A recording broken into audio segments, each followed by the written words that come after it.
Welcome to the Radio Vision Tech Podcast. I'm the host. To my left, we have the participant playing as a female voice, which is played out by my fiance. And then to my right, we have Mr. Puzzles and Wrestling G4, who's been played out by my best mate. Say hello, you two. Hello. Hi. We are here to discuss about Hazbin Hotel as, well, two people here literally wearing, well, their versions of characters from it. And in terms of credit, I fully drew my avatar. I also drew my mate to the right. I drew the puzzles. And to the left, actually, my fiance drew her own. So, congrats on that. Thank you. Now, we are talking about Hazbin Hotel, and we're going to start with the origins of the show. Way back to the pilot. Oh, those days are so long ago. 2018, 2019. Remember stuff like that back then? Jesus. It was simpler back then, I would say. Yes. And talking about the pilot, like, it really popped off, actually. I think, wasn't it before Digital Circus? It was the most viewed indie pilot out there. It was, yes. Yeah. And also, I can't lie, it had a very different mood compared to the actual show. I agree. A lot more darker, a lot more characters that were meant to be evil were actually evil, like Lucifer in the pilot was probably going to be a villain, the way he was being portrayed. Probably. Full show, well, you know how he is in the full show. Bit goofy, ain't he? Yes. Yes. Mm.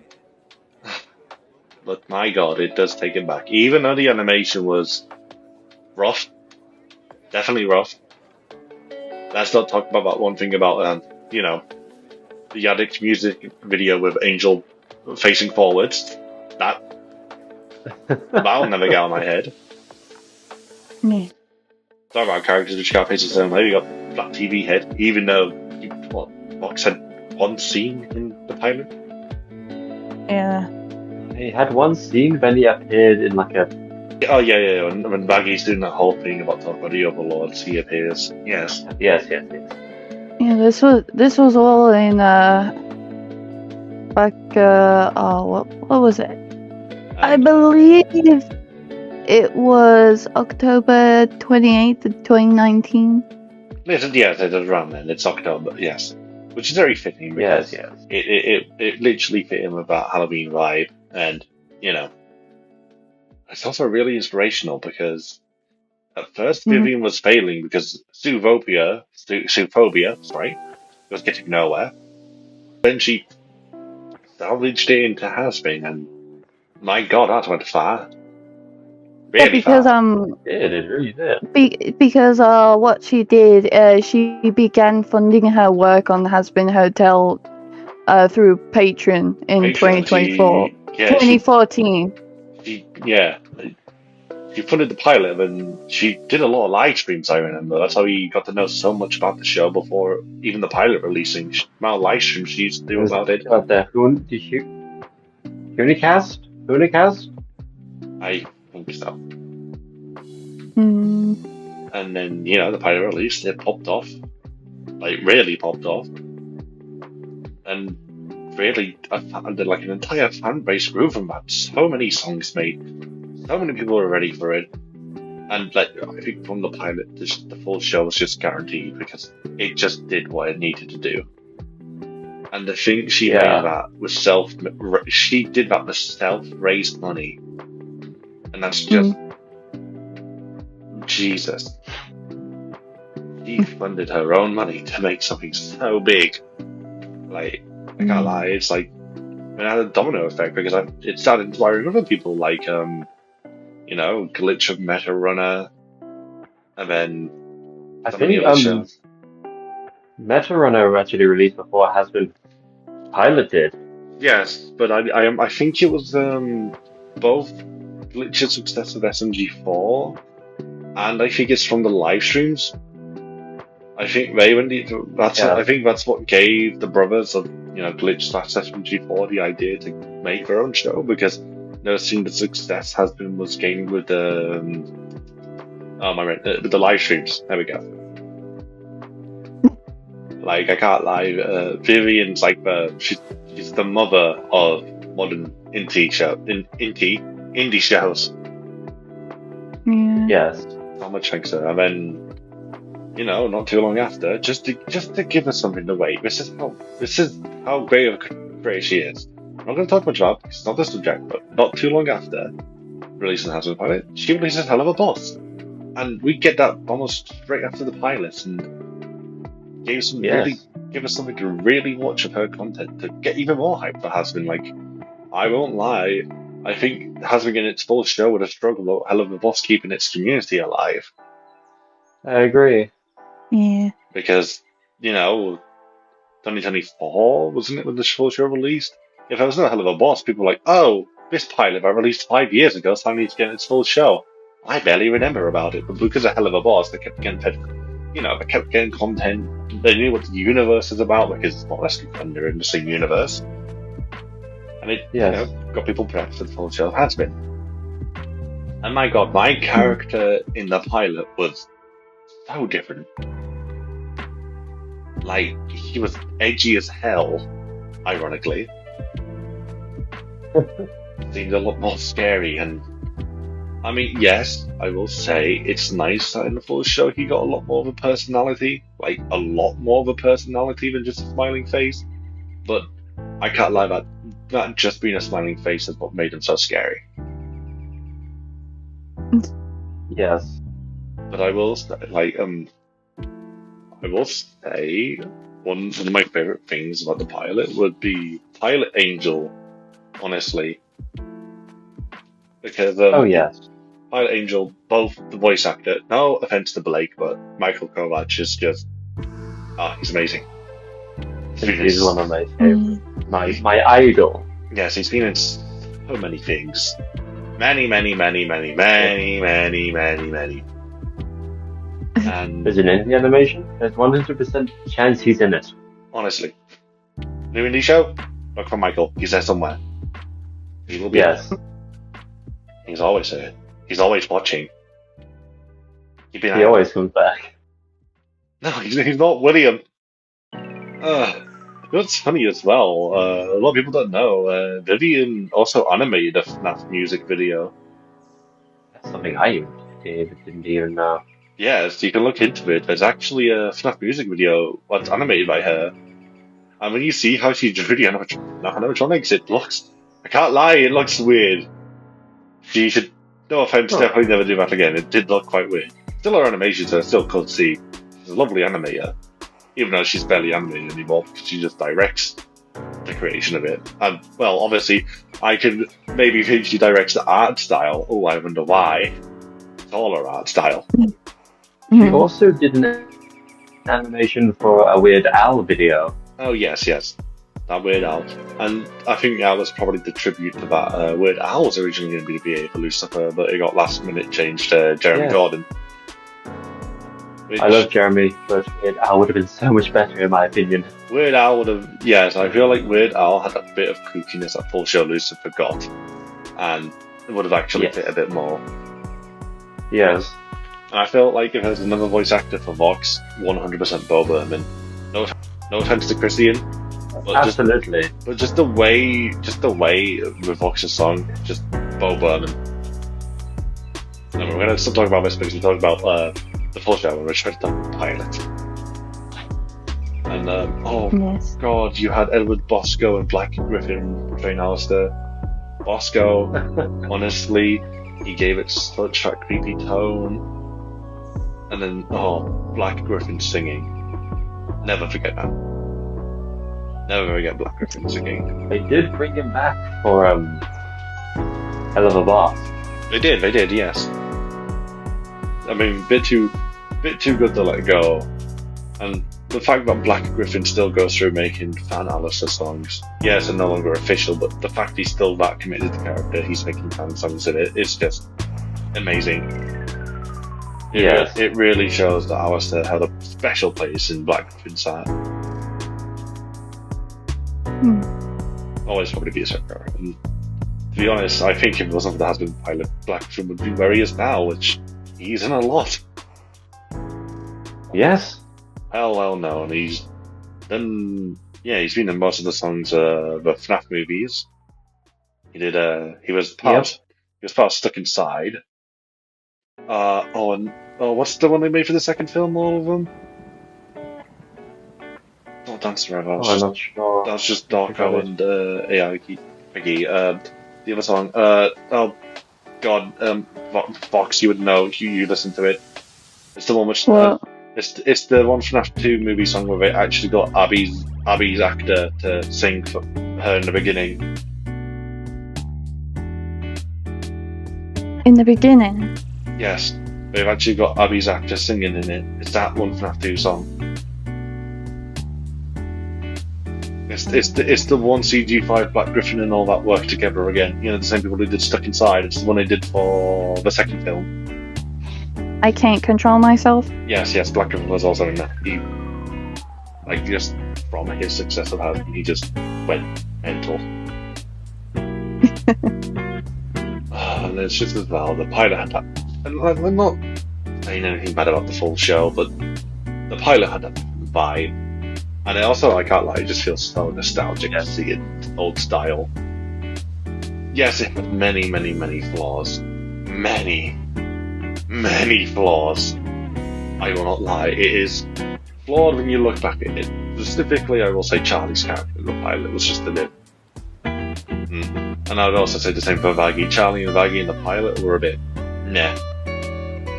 But I will, as we will get onto it, I'm really blunt. Charlie still struggles as a character in the main show, but we'll get onto that. I think Yes, okay. We are at the end of the segment of the pilot. Can you just give me a second? I'll get up the question for the end of this one. Okay. Guess what the question is? How many characters in Hazbin Hotel wear bow ties from the main cast? No searching, no cheating. Cast. Just try your best to think about what characters in the main cast wear bow ties. Season 1 or Season 2? Both. Main cast. So Remember? Main cast. So this means people who live in the hotel. House Lucifer, Alistair.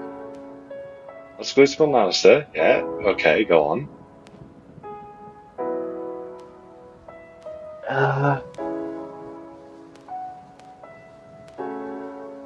Because he's part of the main cast in Season 2, Vox.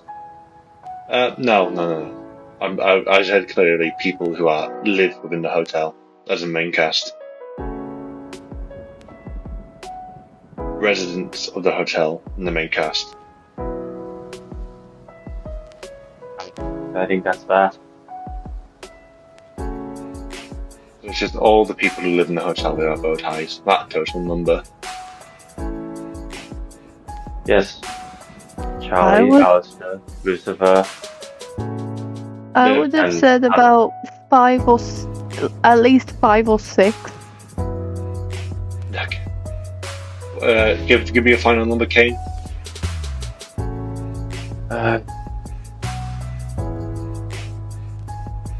4, I'd say. Okay.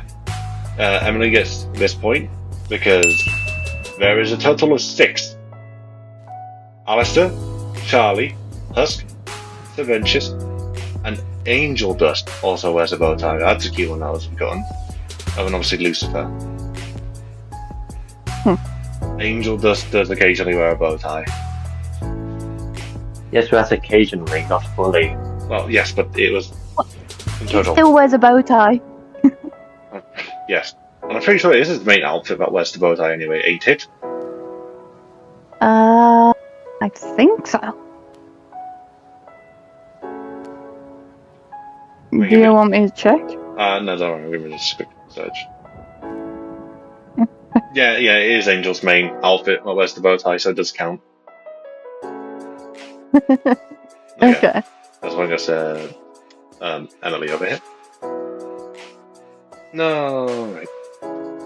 Welcome back. Although, as I said, wouldn't be that long of a break for you guys. we are here to do the second segment, which is talk about Hazbin Hotel Season 1. The big Star Boy, which finally let everyone know, hey, this show actually happened, by the way. Because, my big time between the pilot and the full show. 5 years. Over 5 years at that. Actually, no, hold on. No, over 3 years. No, 4. Oh, God, my brain. Yes, it would have been over 4 years. Nearing 5, but not on 5. If I remember. January 19th of 2024, wasn't it? Right after your birthday, wasn't it, Kane? Yes. You the day after. We said it was the day before. You would have had a birthday gift. Well, it was one to have after your birthday. You know, I let you get after you got. And we can go off with change the characters well. Like, I'd say it's barely changed. Nifty barely changed. Angel only really changed in the voice. Everything else stayed the same. I don't lie. Yes. And what was I going to say? Oh, I'm not worried about it. I would also think that didn't really change the voice.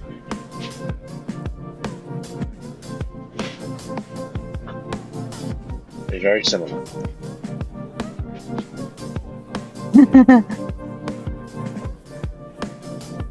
But yeah, anyways, I'll say. But characters that changed a lot. Lucifer, oh my.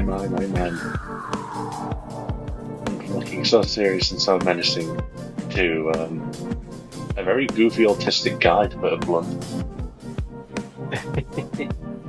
So, I like it. I do like how they just made him one of those big, softy dads. It's nice, to be honest.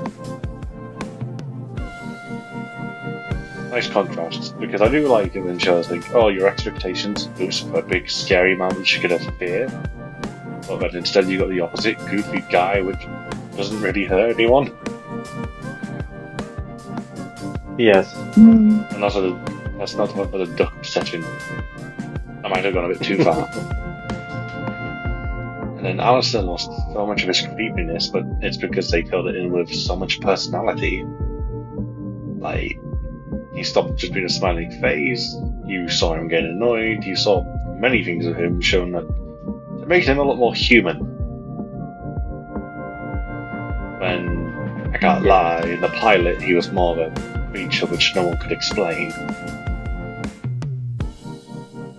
But it did make him horrifying in the pilot, and yes, I won't lie, it became a tiny bit of a joke in the full show, but you know, it made him more understandable, more relatable, because he had a personality. He wasn't just smiling. Oh, he still was just smiling. He's literally, you know, always smiling, and still like keeping. Yes. Even though the thing is with the art direction that Alistair can never frown, there's been many frames people found where he has frowned, and they have become iconic memes. Typically the pilot ones. I've seen a lot of the pilot frown faces. Yes. And as I said, Charlie, she was different. And I can't lie, they didn't fix some of Charlie's flaws. She's still a very flawed character in my opinion. Yeah, they only fix some, not all. Because, like, she's just so... like a character at all. Yeah, she doesn't develop. In all of Season 1, she doesn't change. I mean, I know that's meant to be because she's a rhyming beacon of light who's so innocent, but she's just nothing. And then you got the main villain of Season 1, though, which honestly was amazing. Adam, played by Alex Brightman. Oh my. Oh, yes. fact they made him so misogynist. Just the irony of how they did Adam was amazing. Like, I agree. It was extremely misogynistic and everything. And the whole joke is that first man, and he's just so egotistical and like literally thinks he's above everything. Oh, the irony. And then making all the other angels and the Exorcist army females. Oh, it's beautiful. It perfectly portrayed how Vivian wanted to portray Adam, but also making it funny as hell. And my God, you could tell that's Alex Reitman voice because of that rasp. All of his voices have that absolute rasp. And I was also another character that changed a lot, which was Pentious. Like in the pilot, Pentious looked like he was going to be an occasionally occurring joke, but he actually became a full cast member in the full show and has a lot more to it than you thought. And well, he gets even more in season 2, but we're not there yet. Nowhere near yet. But my God, he becomes a lot more of a character in the full show than he was in the pilot. And he does a lot of change. Like that's what I really enjoy about Seth Pentious' character. He's one character you see change a lot from his first appearance to his last appearance, which sadly in season 1 is where he dies, but you find out for the post-credit scene of season 1 he doesn't really die, he actually gets a beam. And Angels as well Angels focused quite a bit in season 1, especially the relationship with Val. You know, the Bang of Poison. I do think we might focus on him in the next season. Oh yes, I would be focusing on Angel in the next season. Most definitely, because Val's the new main V, but I don't know, it's season 2 talk. It's stuff we need to explain when we talk about season 2.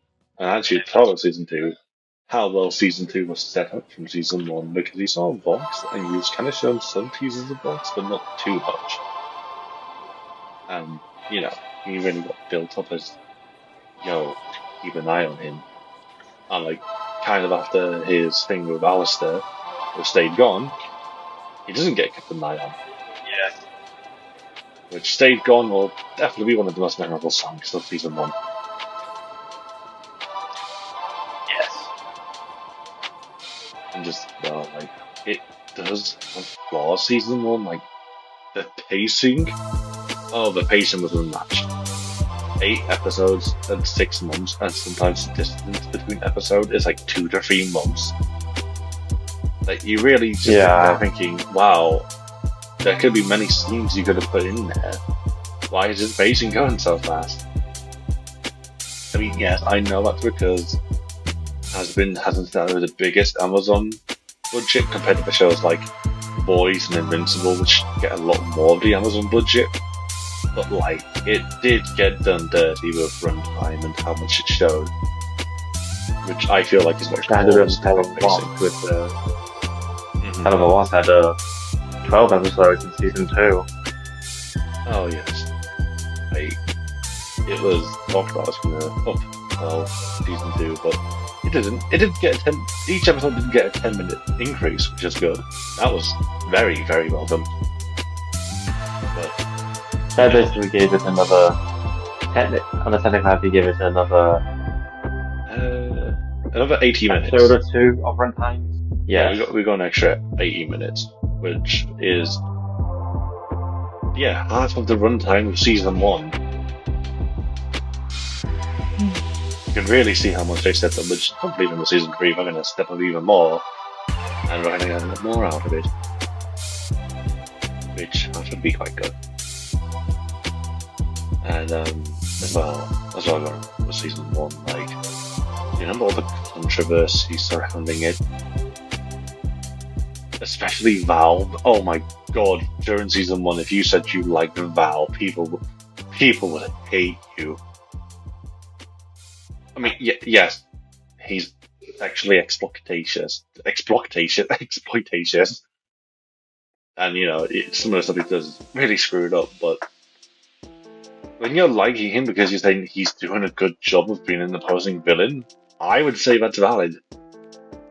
Val is a good villain because he's just portrayed as so messed up, and that's perfect.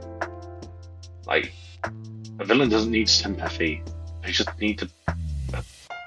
Villains just being villains for the sake of it. Like, I also just enjoyed Adam so much. He had no motivation, no nothing. He was just down to the right misogynistic and believed he was above everything, which made him a villain, and that's why he worked so well, in my opinion. Yeah. And then they do give villains which get justification. They're doing all kinds of villains because Sarah, she's like, oh yeah, I had to call the examinations, but you can tell there's a bit of her, which has a bit of guilt behind it. Yes. Anyway, that. We're nearing the end of the second segment, and it's now the second question. We're just going to focus on another indie thing instead of just Has-Been, which will be murder drones. And I've been thinking of this question for a bit because there's a few questions you can do for murder drones. Yes. But this will be a true or false question. Was Verities a Sinessa in Cabin Fever? Yes. Yeah. Okay, what was it? When Uzi was alone. And a flashlight started looking out. I'm meaning specifically Sinessa herself. Did you actually see a bit of Sinessa in Cabin Fever? Yes. Go on. She was facing away. And then you can, slowly after that, you see a hand crawl around the corner. Yes. I guess this one's a tie, so it's 2-1, because you both said yes. So, yeah, so right now the score is 2-1. 2 to Emily, because there has been a question, and then I can't lie, both of you instantly said yes to the murder drone's true or false one. So, yeah, that's a point each. Welcome back. We are now here to talk about Season 2, which, I won't lie, will be the easier one, because it's way more recent than all of our brains they did. Yes. Yeah. And my god, no offense to Season 1, but Season 2 absolutely eclipsed it in many ways. The pacing, absolutely. The pacing was way better. Like, Season 1 spanned over, 6 months? Season 2 was, the same week? Something like that. And as well, just Vox was amazing as the villain. Oh, absolutely. Like, I saw how much attention he gained after Season 2 was insane. And as well, big lore about Lucifer, he actually can't harm sinners. That's probably why Alistair hasn't lost his head. But in blood. Yeah. Like, and again, the V's were amazing. They were already amazing in Season 1.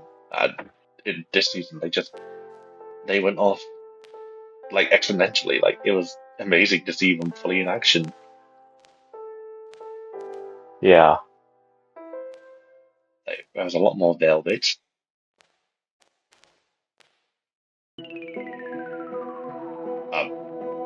Okay, no one put me input on that one. Yeah. I thought if I mentioned a lot more Velvet, maybe one of you would have talked a bit about something about her, but never mind. I'm trying to think here. Her powers have mainly showed off in that season. Ah, that's true, yeah. Yes, I'll talk about it. We eventually found out, she was she had the type of a witchy thing, but her powers are super media vibes. Yeah, she uses things for media, like we saw with Alistair. She literally makes a bow out of chat. And then again, we've known her for her mostly for her fashion. Mhm. So obviously, what would you get in fashion at a clothes store? Like you'd get mannequins. So obviously, Yes, she's a when doll / mannequin. Yeah. yeah, Because when she Nifty fell, went God mode. Nifty went God Yeah. mode. when she fell, she just like broke in pieces, but she put herself back together. Yes, which makes me believe. And in season 1, Husk says he was an ex Overlord and some stuff. I was like, generally from some stuff I see from Nifty, she was probably also an ex Overlord, but she definitely sold her soul willingly. I know her. She would have definitely sold it willingly. Yeah. To be honest, yeah. Ooh, bad boy, let me sell your soul to you. Hey, your soul? No, my soul. My soul. But, like, and as well, like, Husk and Angel's relationship was a good side piece of that series. Oh, That's the ending for those two. Oh, I want season 3. I want them to be together. Yeah, I loved Husker being this absolute living hell. I almost said a bad word there. Absolute living hell out of Val. You could tell he was loving that. Oh yeah. The amount of backstories. Alistair, Pinches, and Vox. All in one. And Vox is being in a song. Yeah, it's like Pinches we got from the flashback when he was explaining himself. Amazing. Definitely know that killer was Jack the Ripper. No, about that. Literally said never got caught. Absolutely. Only targeted women. There was theories saying that Zeshul might have been Jack the Ripper, but Zeshul's way older than Jack the Ripper. Yeah. Zeshul's 1700s. It's annoying when they say that. Yeah. And as well, they focused on so many characters Part 1 and Season 2. Yeah. We came to understand Alistair and Rosie's relationship, finding out it was actually a controlling one because Rosie somehow has the power to give Alistair the power he did, which definitely makes me wonder of what is he capable of, because that is horrifying.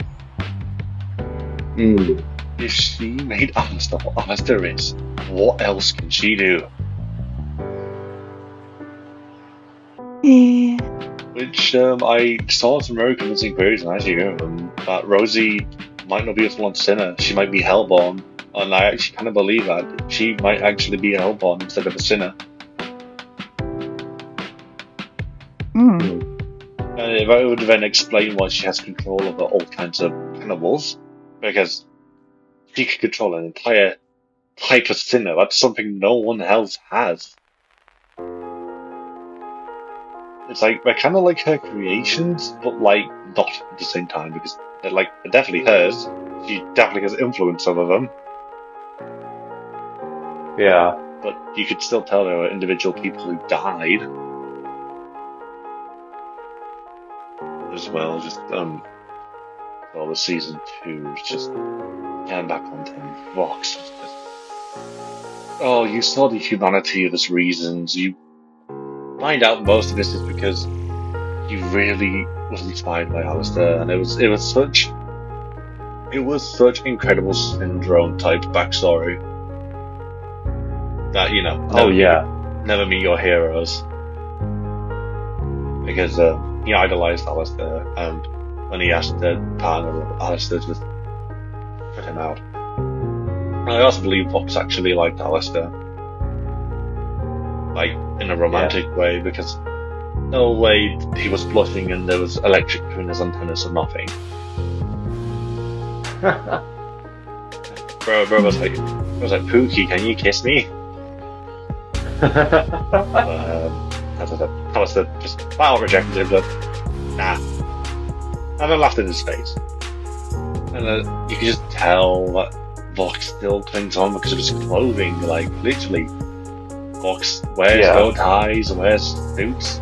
When you actually look before his obsession with Alistair in Hell, he didn't really wear bow ties. He wore normal ties.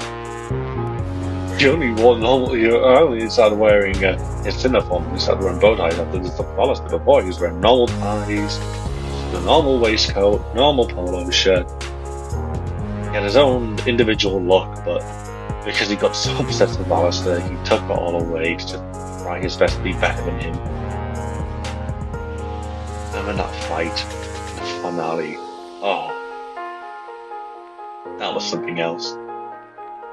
They just I love how Go on. Vox takes something from others and makes it his own. Yes, because Vox Die is a reprise of Lucifer's part of Vox Populi. Exactly. You can hear the same guitar solo. And that's the thing, that's what Vox does represent. That's the truth about his character. Nothing of his is original. It's all copied. He's literally nothing without other people, and that's the main thing that's built up about him. And at the end of the season 2, it happens. He's got no one. So, and what Vivian said about season 3 is that we're going to see how Vox processes that. Because because Vox has lost everything, he's a nobody, and how's such an egotistical man gonna cope with nothing? Yeah. And I felt like it's teased that he's gonna go to the hotel because the whole scene where he goes to the chat and goes, "Do you think I can be redeemed?" Just, I'm gonna put that blunt. That's suspicious. That was calling something out. Oh, an Angel. Angel's definitely prepped up for something big in season 3. I won't lie. Yeah. Because the little hint, but not a full show of Angel's backstory, the angsty thing at the end of the season with Husk, and how Husk was I would say Husk was focused on as much as Vox was in season 1, so I definitely think Angel's going to have a massive relevance in season 3. And as well, we know Big Bad Lilith is actually coming down to hell with season 3, which is big for Lucifer. It's going to be big for Charlie, and it's just big for the Morningstar family. And as well, there will definitely be it's going to be a huge Lucifer focus. Mm-hmm. And there will also be a focus on Alistair. He's free. He's fully free. He's all power. And we actually see as a little hint from the end of season 2, his eyes are on Lucifer. So he probably is going to put something in place to do with Lucifer. Because what I think it might be is he saw how much Vox was able to push around Lucifer, and is probably now going, oh, I could probably do the same. And I feel like that's kind of why Alistair was just sitting and waiting, because he wanted to observe to see what Vox did, because I now think the ironic thing is, even though Alistair always talked bad about Vox copying other people, I could imagine we might see Alistair copy Vox with what he did for his rise to power. Because that's the irony of how Alistair and Vox interact. Alistair belittles Vox, and so does Vox belittle Alistair, but both of the things they say to each other is hypocritical for them to say to each other. And that's why I love about the irony of it. The irony of it is, whatever Vox says about Alistair could be said about Alistair. Whatever Alistair says about Vox could be said about, Alistair. Like, they're hypocrites or whatever they say to each other. Which in a funny way still makes them look like they know each other very well, and it makes them look like they're in a toxic relationship because they just keep saying hypocritical stuff to each other. Yeah.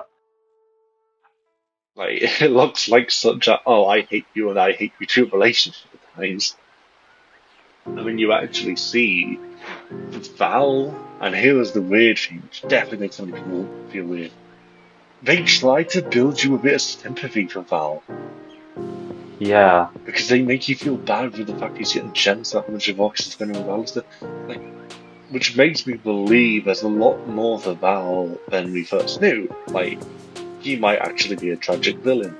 Because we know he had a passion for art, but he doesn't. Yeah. His main ability has nothing to do with actual drawing art. It's about pornography.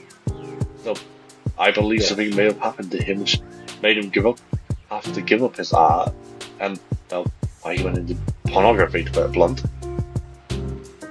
Yeah. I believe we're going to get to know him more. Especially, and I do think next season as well, the colours also hints to Valentino. Because you see, he has a purple outfit at the end of season 2. So I feel like that. Yeah. I feel like that purple and green isn't just meant to point out, oh, Lilith, oh, Alistair. I feel like it's meant to symbolise a lot more than just that. And we actually know a tiny bit about season 4. Its main theme is going to be golden. Yeah. Oh, I wonder what that means. But also golden pearly gates of heaven, which, to be fair, might be the biggest hope of the other archangels being shown. It's going to have a heaven focus. I hope so. And as well, I will talk bad about season 2 for one thing. Don't get me wrong, I do like how they're building up Luke, but Gravity should have been a later season song. Yes. They build it up like Luke's going to do something big, but actually all we see is that she's holding back more. When Gravity was showing a song of her snapping and finally going to do something about it, but we didn't actually see her snap. We see her getting held back more, so I won't lie, Gravity's just out of place. It should have been later on in the show. Because you go and you see Hear My Hope, and Luke comes down and starts laughing, that out of Hear My Hope. And you're like, oh damn, yeah, here it is, Luke's big part, but it gets stopped quickly, so it's a bit underwhelming.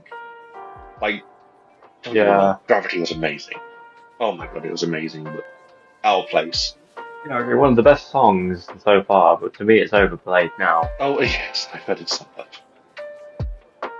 I won't lie, some of my favourites, Vox Populi, Don't You Forget, and The Reprise. Brighter, I've heard a bit too much now, but I would also say Angel Dust Song and Love in a Ball. Those are quite nice. Yes.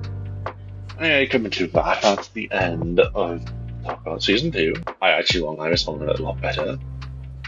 But I mean, I guessed this anyway because we knew a lot more about it and there's more pressing heads.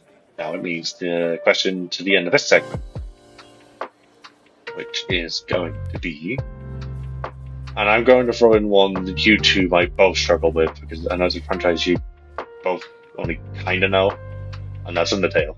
It's indie, it counts, and I wanted to throw in one that I know both of you kind of didn't know too much about.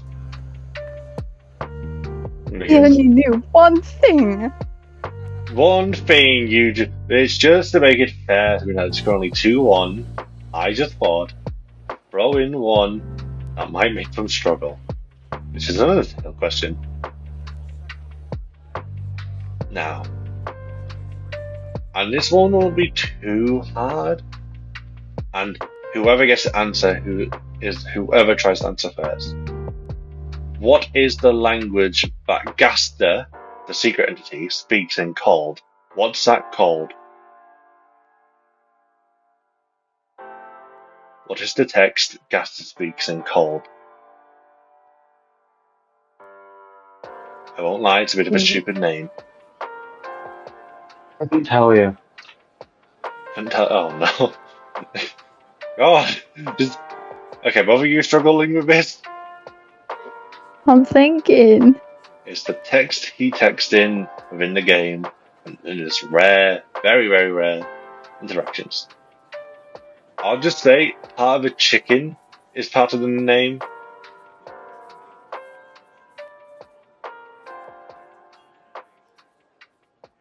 And it's a part of a chicken that's a part of any bird, and it's like the first part of the name.